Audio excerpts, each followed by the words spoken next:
Horizontes Digitais.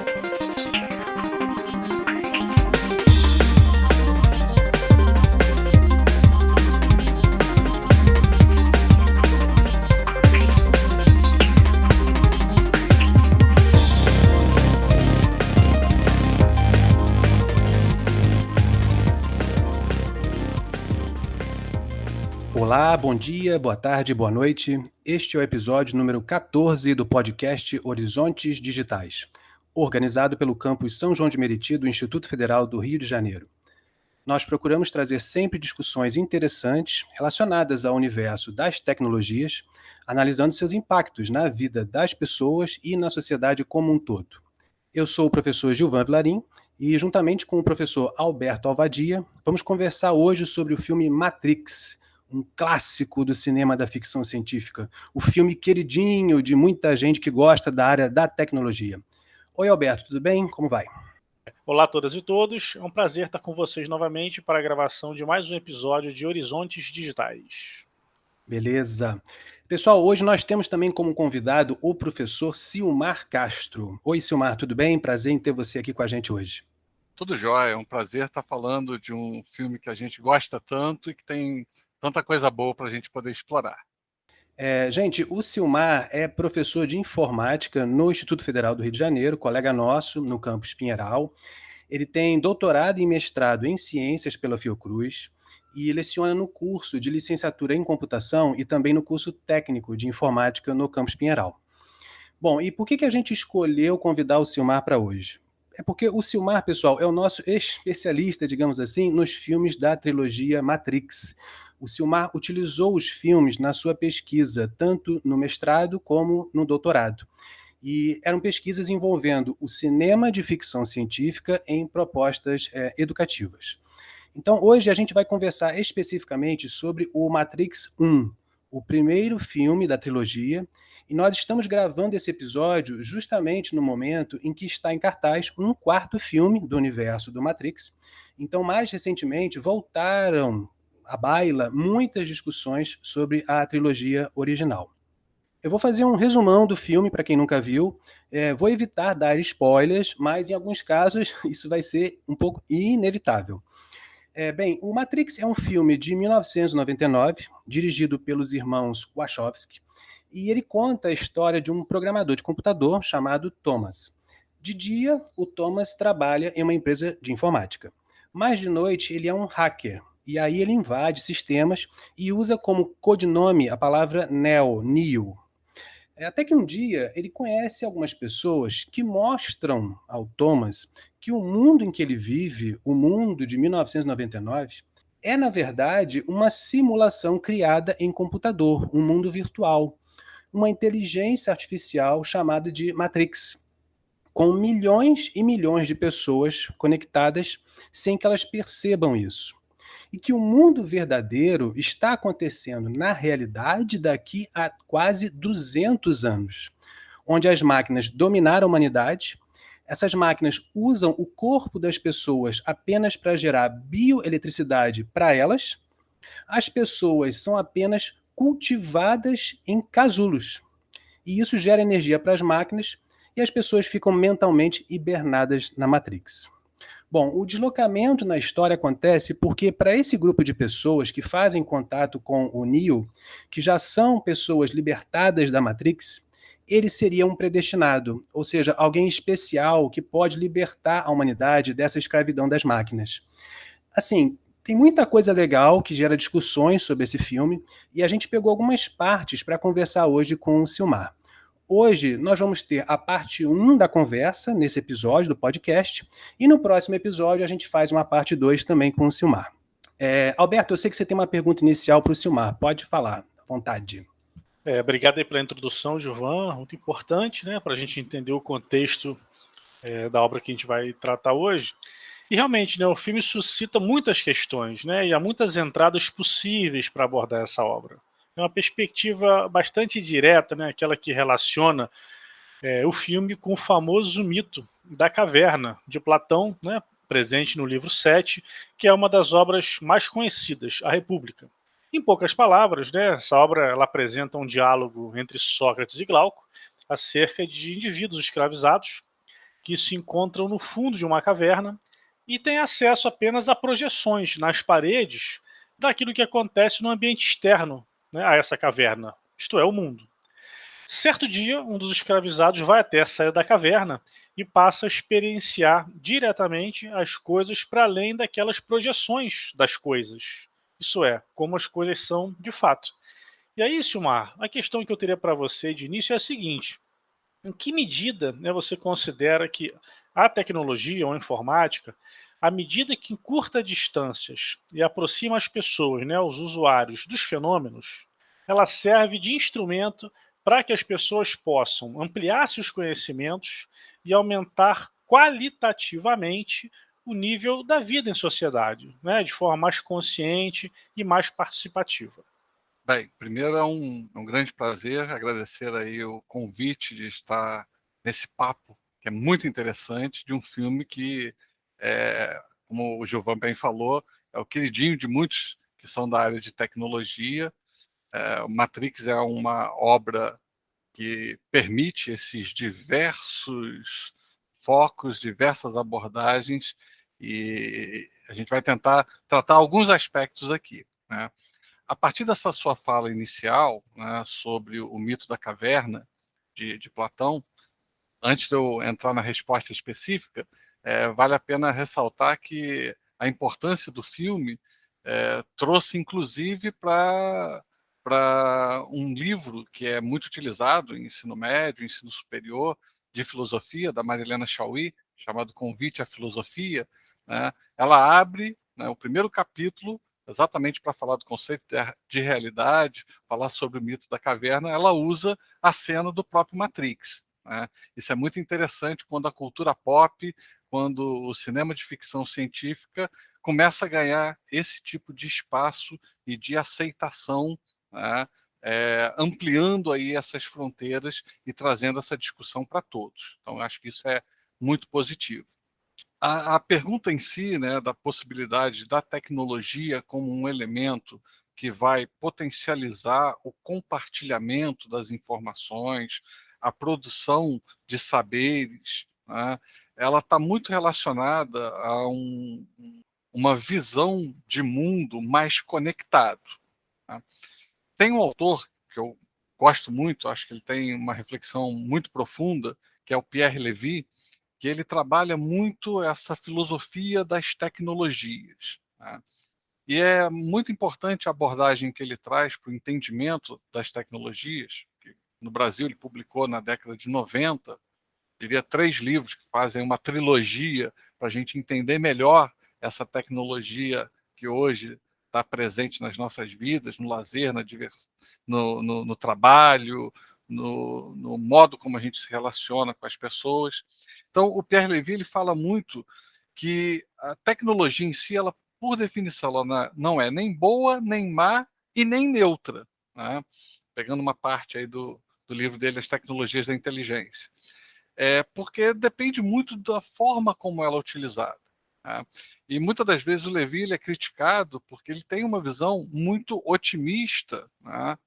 Isso situando no contexto da década de 90, e apesar de hoje a gente viver aspectos mais desfavoráveis, que a gente depois pode também tratar, mas eu acho que é muito importante que a visão que ele traz das possibilidades que as tecnologias de comunicação e informação trazem para a gente, elas abrem realmente alternativas que antes eram impensáveis, tá? Então, isso dá, sem dúvida, mais poder, e um poder que é diluído, que é espalhado para o mundo todo. Ela traz soluções para vários problemas e também cria outros problemas novos a serem resolvidos, tá? O mais importante é que, a partir do momento que a gente começa a olhar, principalmente pela ótica desses filmes de ficção científica, para esses cenários, para esses desafios, a gente começa a pensar melhor sobre o mundo que a gente está vivendo, tá? E é identificando aquilo que é positivo e as dificuldades e os desafios novos que se apresentam. Justamente, vou então, só para concluir aqui, finalizar com esse gancho que você deixou. Por outro lado, né, você avalia que há formas de instrumentalização da tecnologia que podem reforçar processos de desinformação, de alienação e de manipulação do conhecimento? Certamente todo tipo de tecnologia que é implementada, ela tem intencionalidades, ela tem possibilidades de uso e que estão nas nossas mãos como humanidade fazer bom uso ou um uso negativo dessas tecnologias, né? Obviamente, quando a gente fala de informação, de conhecimento, isso está diretamente relacionado a poder. Vou pegar uma frase aqui do Carl Sagan, né, um grande astrônomo e grande divulgador científico. Ele já lá na década de 90, ele num artigo, né, cujo título é Por que nós precisamos entender ciência, ele falava o seguinte: olha, a gente vivemos em uma sociedade extremamente dependente da ciência e da tecnologia, na qual pouquíssimos sabem alguma coisa sobre ciência e tecnologia. Isto é uma clara prescrição para o desastre, né? Então, eu acho que esse desastre, de certa forma, tem acontecido agora mais diretamente, fazendo um recorte temporal aí, de 2010 até os dias de hoje, a gente tem visto esse poder que tem sido compartilhado sendo usado de maneira muito inadequada, né? E aí, pegando aí um gancho com uma outra frase aí do cinema muito conhecida, aquela máxima, né, do filme do Homem-Aranha. Com grandes poderes vem grandes responsabilidades. Então a gente hoje tem uma ferramenta muito poderosa de comunicação na nossa mão que está sendo usada de forma majoritariamente inadequada, ao invés de gerar maior integração, maior troca, maior inclusão, maior tolerância. Infelizmente, ela está sendo manipulada intencionalmente para gerar exatamente o oposto. E aí a gente vê as situações de bolha, de opressão às minorias. Então, é algo que a gente já vivenciou em outras épocas com outras tecnologias, mas as tecnologias atuais, elas trazem novos componentes e novas possibilidades que são desafios ainda maiores do que a humanidade já vivenciou para combater esse mal. O exemplo mais clássico aí é mesmo a questão das fake news, que não é só uma questão de uma mentirinha, é uma história intencionalmente criada para gerar prejuízo a outros. Então, isso é um desafio novo em escala, não na essência, mas na escala que ela hoje afeta a humanidade, esse ferramental de comunicação que está em nossas mãos, sem dúvida, é um problema muito grande que a gente ainda não tem uma solução definitiva, a gente está aprendendo.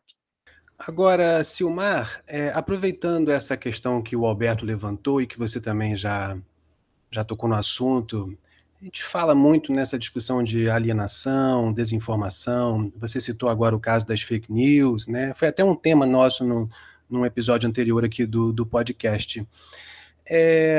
Uma provocaçãozinha para você. Existe uma cena no filme Matrix com um personagem chamado Cypher. Aliás, diga-se de passagem, o filme brinca, né? Vários personagens possuem nomes que têm a ver com termos de computação. Cypher tem a ver com cifra, tem a ver com criptografia. E esse personagem, o Cypher, ele está dentro da Matrix, ou seja, ele está dentro do mundo virtual comendo um bife num restaurante chique e tal. E aí, enquanto ele come o bife, ele faz comentários de que ele está, na verdade, maravilhado por, na Matrix, sentir o gosto daquele bife, sentir o cheiro daquele bife. Ou seja, ele está muito feliz sabendo que aquilo tudo é falso. E ele, inclusive, cita uma frase muito comum, né, na cultura, que é dizer: a ignorância é uma bênção. Poxa, então a minha questão para você é a seguinte: será que a gente não tem pessoas que, de repente, não querem se libertar? Ou perguntando também ao contrário, tem gente que vai querer mesmo se libertar da Matrix, né, dessa metáfora que o filme traz, por exemplo? O que você acha? É uma boa questão, né? Na realidade, todos nós, em determinada medida, a, a gente poderia se apropriar dessa frase da ignorância como bênção, né? Até como mecanismo de sobrevivência, até para você não pirar, né? Se você tiver o tempo todo consciente que, enquanto você está jantando, milhões de crianças estão com fome e até morrendo de fome no mundo, e a gente não está falando lá num país distante e pobre da África. Hoje a gente está novamente com essa realidade da fome no Brasil, de forma muito intensa e muito visível. Então, em certa medida, a gente cria certos momentos onde a gente tem que se distanciar da realidade, né, e ter um grau de ignorância como bênção até para manter a nossa sanidade mental, né? Então, isso, em certa medida, acontece com todos nós, como uma ferramenta psicológica, né? Agora, num sentido mais amplo, sem dúvida, buscar encarar a dureza da realidade é um desafio, né? A famosa pílula vermelha, né, que a gente vai até comentar um pouquinho mais ainda nesse primeiro episódio, mas não é fácil, não é simples, não é uma tarefa trivial, tá? Mas é uma tarefa necessária, porque da mesma maneira que você não pode estar o tempo todo sofrendo, porque existe sofrimento no mundo, você também não pode ignorar totalmente que exista esse sofrimento e se alienar a ponto de normalizar, achar que é assim mesmo, ou que a meritocracia levou a isso, né? Ele está com fome porque ele não estudou, porque ele não quis. É muito fácil, e infelizmente hoje a gente vê muito desse tipo de discurso, né? Então, respondendo objetivamente a pergunta, buscar essa libertação, buscar esse enfrentamento com o mundo real, que é muito duro, não é simples, mas é algo que é necessário. E aí, novamente, puxando o gancho para a ficção científica, eu acho que é muito legal o tipo de crítica que os filmes de ficção científica trazem, porque eles expõem uma tecnologia que a princípio pode parecer muito bacana, mas que é implementada na maioria dos filmes, né, para dar um roteiro com uma trama, né, bem interessante, geralmente distópica, né, em geral, mas apontando o lado negativo dessa tecnologia ou da forma como ela é conduzida, né? Isso nos traz a possibilidade de raciocinar fora da caixinha, né? Ampliar a nossa visão, não por um problema daqui a 200 anos, como é ambientado o Matrix 1, mas como uma metáfora de várias coisas que a gente já está vivendo hoje. Um exemplo bom disso, que vocês já trataram em alguns episódios aqui, é a série Black Mirror, que é uma série de ficção científica que trabalha com distopia, mas que ela é muito impactante, ela é quase um soco no estômago cada episódio, porque ela discute uma tecnologia que já está muito próxima da nossa realidade e com problemas muito graves que podem ser gerados. Legal. E vou até aproveitar a menção que você fez sobre a questão da pílula vermelha e vou explicar para o nosso ouvinte também. É o seguinte, tem a ver inclusive com uma pergunta.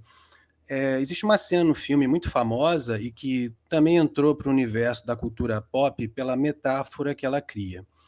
É que quando o Neo está preso na Matrix, né, e recebe o contato com os rebeldes, digamos assim, com o pessoal da resistência, que acha que ele é o tal predestinado e quer retirá-lo da Matrix, o Morfeu, que é um personagem que tem plena consciência de que ele realmente é o predestinado, ele oferece ao Neo duas pílulas, uma pílula vermelha e uma pílula azul para ele escolher. E aí ele deixa o Neo decidir. Se o Neo escolher a pílula azul, o Neo continua na Matrix como se nada tivesse acontecido e tudo o que aconteceu no contato com essas pessoas, digamos assim, é apagado. Ele continua sendo aquele programador dentro do universo, do ambiente virtual. Mas se ele tomar a pílula vermelha, ele vai passar por todo um processo de libertação da Matrix e aí ele vai, digamos assim, acordar, cair no mundo real de 200 anos na frente, com plena consciência do embate, né, das discussões e da escravização que aconteceu da humanidade pelas máquinas. Bem, eu há pouco tempo, quando eu digo pouco tempo, é pouquíssimos anos, eu comecei a ver algumas reportagens dizendo que parece que há vários grupos de ultradireita que têm usado o filme Matrix 1 com uma visão assim muito oposta às ideias originais que me parece que o filme tenta trazer de contracultura, de resistência a um determinado sistema, de um controle total, no caso do filme, controle total das máquinas. E aí, assim, são grupos extremistas indicando que tomar a pílula vermelha, digamos assim, não é se libertar nesse sentido que eu comentei agora, mas sim se libertar de movimentos, por exemplo, feministas, de movimentos sociais, coisas assim. Então, a minha pergunta, Silmar, é a seguinte: poxa, como é possível, né, um mesmo filme ter uma leitura tão enviesada, digamos assim, dessa visão original? Parece, inclusive, que os diretores do filme, né, na verdade, os diretores hoje em dia agora são diretoras, né, fizeram um processo de transição de gênero, eles já reclamaram muito que essa visão está muito distorcida em relação ao original. O que você acha disso? Isso é uma temática muito boa da gente levantar aqui, né? Até porque vocês fazem, né, várias discussões sobre outras obras, né, de ficção científica, como vocês já fizeram do Black Mirror, do Gattaca, né? Então, vamos lá, vamos começar do começo. Primeiro, como toda obra de arte, um filme ele tem certas intenções geradas pelos seus criadores, né? E ele tem também um outro lado da recepção, né? Poderíamos chamar de interpretação do público. E essa interpretação do público, obviamente, ela é pautada na sua visão de mundo, na sua trajetória, nas suas experiências, no seu treinamento do olhar, tá? Que é algo essencialmente educacional e eu acho que ainda é pouco explorado na educação formal, tá? Então, hoje a gente vive cercado por estímulos audiovisuais, tá?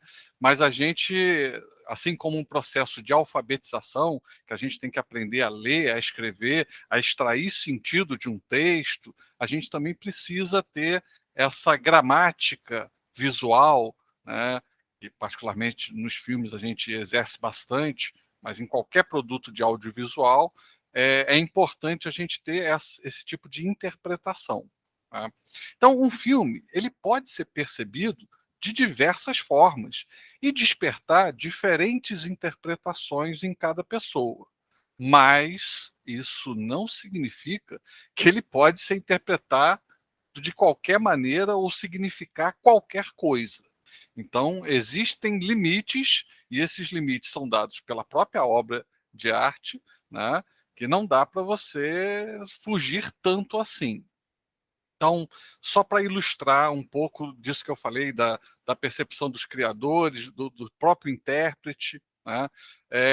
No caso do filme Matrix, tem um personagem do Matrix 1 chamado Switch, né? Pegando o gancho aí no que o Gilvão falou, é mais um personagem que também tem a ver com informática, né? Existe Switch como dispositivo de rede de computadores e o Switch também no sentido de troca, né? Essa personagem Switch, ela originalmente, no roteiro do Matrix, ela teria uma... No mundo real, ela seria homem e dentro da Matrix seria mulher, que seria esse switch, essa troca de gêneros, né? Só que na época, né, quando o filme estava sendo filmado, foi lançado em 99, né, os estúdios falaram, não, vai ser meio confuso, o filme já é muito complexo, e acabaram colocando uma única atriz, ainda que com um aspecto andrógeno, né, meio uma mistura de homem e mulher no visual, que é aquela atriz que aparece com roupas de couro branca, né, se destacando dos demais, né? Então, ali você tem, por exemplo, uma ideia original dois Wachowski, que agora são as Wachowski, fizeram essa transição de gênero, né? Que, na realidade, viviam naquela época ainda o início desse processo de transição de gênero. Então, dentro, né, da subjetividade dos autores, havia uma certa perspectiva de que a história do Matrix também tinha a ver com a própria história das Wachowski nessa transição de gênero. Então, era uma metáfora trans, como foi comentado pelas autoras mais recentemente, confirmado mais recentemente. Por outro lado, se você pegar o protagonista, o próprio Keanu Reeves, ele não percebeu dessa maneira ao interpretar, né, como uma metáfora trans. Porque, na realidade, o filme tem uma estrutura muito clara numa perspectiva que a gente chama de jornada do herói. Tá? Teve já um acadêmico, Campbell, que já fez uma trilha, né, de quais são normalmente os passos de um arco narrativo de um herói. Ele recebe um desafio, ele contesta, depois ele acha um mentor, e aí ele começa a fazer essa trilha. Isso vale desde Senhor dos Anéis, vale Homem-Aranha, vale para o Matrix. Então, na realidade, ele teve uma percepção como protagonista do filme, ele não sentiu esse aspecto da metáfora da metáfora trans, que subjetivamente influenciou as autoras, né, até na composição dessa personagem Switch, mas isso não invalida. Então ele próprio declarou, mas que bom que essa percepção agora está mais evidente, está sendo clarificada pelas autoras. Então, isso falando um pouquinho do ponto de vista dos criadores e dos realizadores. Agora, vamos lá, vamos tratar especificamente como a extrema-direita tem se apropriado, tem tentado se apropriar, criando uma narrativa que é o oposto do que o filme efetivamente propõe. Né? Então, a extrema-direita, principalmente a partir de 2010, né, nessa última década, um pouquinho mais, ela tem desenvolvido uma potente estratégia de uso de redes sociais e de narrativas distorcidas, principalmente pautada em fake news e teorias conspiratórias. Né? Notem que aqui não tem nenhum discurso partidário, né? A extrema-direita também propaga fake news e tem também as suas teorias da conspiração, mas talvez a extrema-direita tenha, digamos, sistematizado, entendido melhor esses mecanismos psicológicos e aproveitado melhor da infraestrutura de tecnologia, de redes sociais, para colocar em prática esse modelo. Né? E esse modelo foi bem sucedido em vários países do mundo, né, de se apropriar, de gerar uma narrativa muito destrambelhada, mas que atinge um público muito grande e gera muito engajamento, muito convencimento. Né? É só a gente falar hoje da narrativa da Terra plana, que é um completo absurdo do ponto de vista científico e que, no Brasil, a última estatística que eu vi é que 8% da população brasileira acredita que a Terra é plana.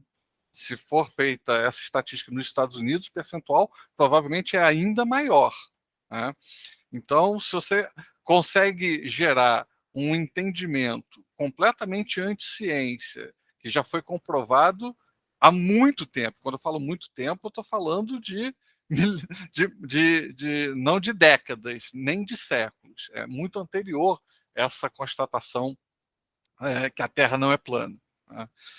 Tem até um livro, vi que vocês no podcast vocês fazem muitas referências de materiais, eu acho que isso é muito legal para ampliar os links. Eu tenho um livro chamado Ganhar de Lavada, Persuasão em um Mundo onde os Fatos não Importam. Esse livro é de um cartunista muito famoso, Scott Adams, que ele faz aquelas tirinhas do Dilbert, que é um profissional de informática no mundo corporativo e tal. Só que nesse livro não são tirinhas. Ele relata, com muito humor, mas relata a estratégia de vitória do Donald Trump na eleição de 2016. Né?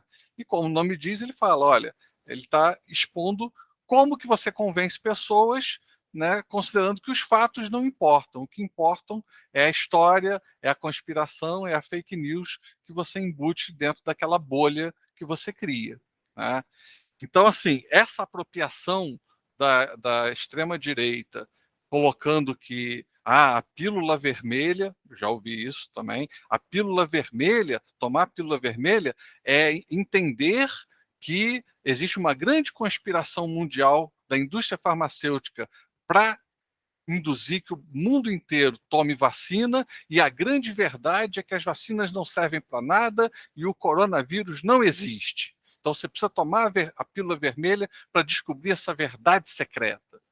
Isso é completamente absurdo, mas é um discurso que muita gente acaba entrando, né? Então, pegando no caso do Matrix, até o Gilvan citou isso, teve uma postagem do Elon Musk, né, falando: você precisa tomar a pílula vermelha, meio que nessa linha, né, de teoria conspiratória. E a filha do Donald Trump, a Ivanka Trump, falou: não, eu já tomei, né? Isso foi em maio de 2020, essa postagem. A Lily Wachowski, né, que é a outra autora do Matrix 1, ficou tão indignada que postou em seguida, não vou usar os mesmos termos que eles usaram, mas mandando os dois se ferrarem, né? Ou seja, está muito claro que essa defesa feita, né, de uma pílula vermelha que, na realidade, leva a teorias conspiratórias, isso não tem absolutamente nada a ver com a mensagem original do filme Matrix. O Matrix, ele exatamente é uma luta contra o sistema, contra uma opressão, contra um domínio das máquinas, contra uma inteligência artificial que nos aprisiona, o que é uma metáfora, obviamente, muito importante para a gente raciocinar hoje até que ponto nós usamos a tecnologia ou a tecnologia que nos usa, né? Então, essa discussão ela tem muitos caminhos possíveis, é um papo muito mais longo, né, que tem a ver com o que a gente está fazendo com a nossa computação de hoje, com as plataformas digitais, com as redes sociais, e sem querer apontar nenhuma solução, porque ela não existe ainda, mas ela passa necessariamente por melhorar as tecnologias que coíbem certos discursos de ódio e de misoginia, de ataque a minorias, de radicalismos, né, mais que de radicalismos, de extremismos e fanatismos, mas ela passa necessariamente por uma solução que, mais do que tecnológica, é muito mais educacional. A gente precisa educar os nossos alunos, os nossos amigos, os nossos parentes, para que a gente consiga viver num mundo que é mais complexo, que é imerso à tecnologia e que essa tecnologia precisa ser utilizada de forma positiva. É por isso que eu gosto tanto de bater esse papo a partir do olhar da ficção científica, porque ela é uma ferramenta muito poderosa para esse tipo de discussão. Muito bom, Silmar. E repare o ouvinte o quanto, pegando apenas algumas cenas do Matrix, a gente está tendo discussões assim tão interessantes, né? E que tem muito a ver com a nossa realidade contemporânea, apesar de a gente estar falando de um filme com mais de 20 anos, né, de lançamento. A gente está caminhando para o final dessa parte 1, vai se preparando, porque no próximo episódio a gente vai continuar com o Silmar também. Alberto, você quer fazer algum comentário final das últimas falas do Silmar? Fique à vontade. Bem, eu acho que o Silmar trouxe pontos bastante interessantes, né? Eu acho que realmente ele suscita uma série de questões sobre as quais nós aqui, né, eu, Gilvan, e você, ouvinte, também vai se debruçar, né, após aqui o contato com as falas do professor Silmar. E no momento eu queria apenas agradecer realmente pela presença dele, certamente nos deu muitos elementos de reflexão, e aguardar agora aqui, né, para a gravação do próximo episódio, que a gente vai trabalhar outras questões. Eu nem vou me alongar muito agora, para não, né, deixar nenhum, como o Gilvan estou no começo, nenhum spoiler do nosso próprio episódio próximo. E a gente se vê então no próximo episódio, episódio 2, né, tratando sobre Matrix, também com o convidado, o professor Silmar. Obrigado, Silmar. Eu que agradeço. E a todos os ouvintes, é um grande universo, vale muito a pena explorar. Beleza, obrigado aos dois. É isso, pessoal. A gente se vê então no próximo episódio do podcast Horizontes Digitais, com a parte 2 dessa conversa com o professor Silmar Castro. E aproveite para conhecer o IFRJ, Educação Pública, Gratuita e de Qualidade. Valeu, um abraço, tchau, tchau.